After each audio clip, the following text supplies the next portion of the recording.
এই ঘটনাকে আর কি বা বলা যায়, নেহাত কপাল জোর ছিল, না হলে খুব খারাপ কিছু হতেই পারত। এখন রাস্তাঘাটে গাড়ি ঘোড়ার থেকে এই নিঃশব্দ বিপদ যেন বেশি করে পদে পদে ফাঁদ পেতে রেখেছে। কোথায় কখন যে কিভাবে বিপদ এইভাবে এসে যাবে তা কেউই বলতে পারে না।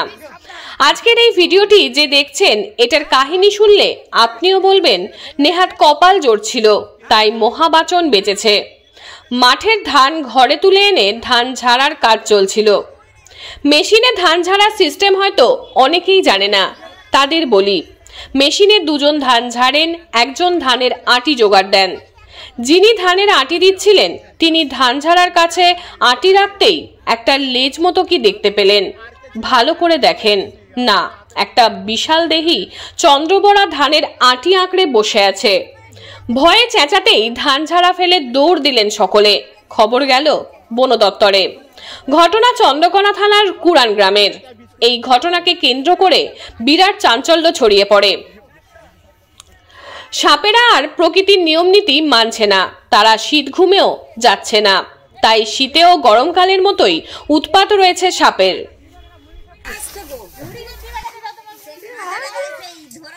দেখি বাবু সরো।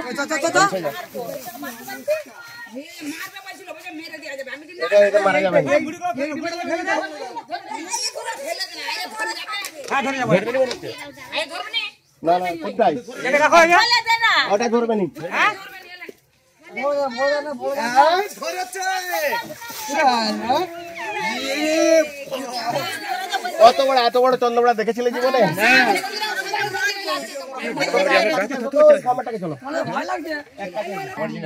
পশ্চিমবঙ্গে যে 4টি ভয়ানক বিষধর সাপ আছে তার মধ্যে সব থেকে ভয়ঙ্কর এর 1.5 ইঞ্চি দাঁত। এ কিন্তু আমাদের বুটকেও ছেনা করে দেয়। সব সময় জেনে রাখবে, তোমাদের বাড়িতে আরেকটা ধরে নিয়ে গেলাম, সেটা ছিল মেয়ে, এটা পুরুষ। দেখুন ভালো করে। সাপে কাটলে কি করবে? প্রথম করণীয় কি? না, যদি গুনিন যাও তাহলে 3.5 কুইন্টাল কাঠটা ঘরে কেটে রেডি রেখে যাবে। যদি গুনিনের কাছকে যাও 3.5 কুইন্টাল কাঠ কেটে রেখে যাবে।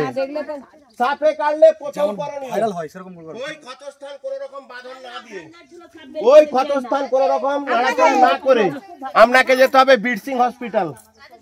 গোল্ডেন সময়ের মধ্যে 100 মিনিটের মধ্যে। এই যে চুপ করুন। সাপে কাটলে কখনোই ক্ষতস্থানে গিয়ে বাঁধন দেবেন না। যদি বাঁধন না আর এই সাপটি কামড়ায় তাহলে কিন্তু ভয়ঙ্কর বিপদ হয়ে যাবে, অঙ্গহানি হবে, মানে অঙ্গটি কেটে ফেলে দিবে। সাপে কাটলে কখনোই ক্ষতস্থানে গিয়ে বাঁধন দেবেন না। 100 মিনিটের মধ্যে। আরেকটা, সাপে কাটলে ওঝার কাছকে যাবেন না। ওঝার কাছকে গেলে 3.5 কুইন্টাল কাঠটা রেডি থাকে। যেমন এ কামড়ালে মানে বাঁচবে, টাইমের মধ্যে গেলে সবাই বাঁচবে।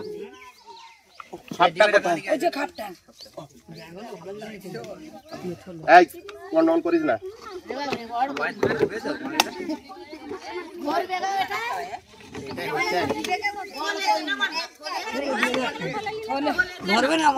বলে কি কেটে দিবে গো?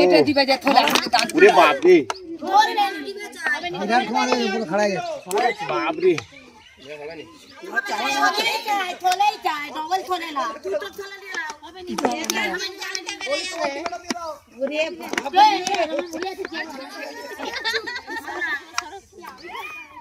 মুখটা ভালো করে আটকাও।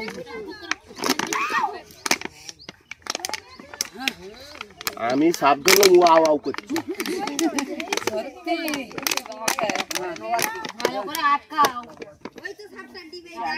আমি Malay Ghosh, wild life rescuer. সাপ মারতে মানুষের ভয় আছে, ভয় কাটাতেই চলে আসি আমরা মানুষের বাড়িতে। মানুষ যখন আমাদের ফরেস্ট ডিপার্টমেন্টে ফোন করে, সেরকমই একটি ঘটনা ঘটলো ঘাটাল থানার কুরান গ্রামে। কুরান গ্রামে এক ব্যক্তি ধান ঝাড়ছিল।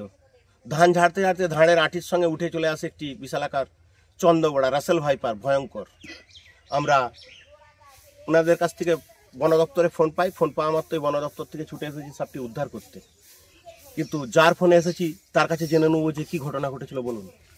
তো কিছুক্ষণ আগে আমরা ধান ঝাড়ছিলাম। ভোর ধান ঝাড়াটা দেখান তো। ধান ঝাড়াটা একটু দেখাও। তো ভোর থেকে ধান ঝাড়াচ্ছিলাম। তো তারপর হঠাৎ করে তো কিছু ধানের আটি তুলতেই তো ওরকম গর্জন শুনতে পাওয়া যায়।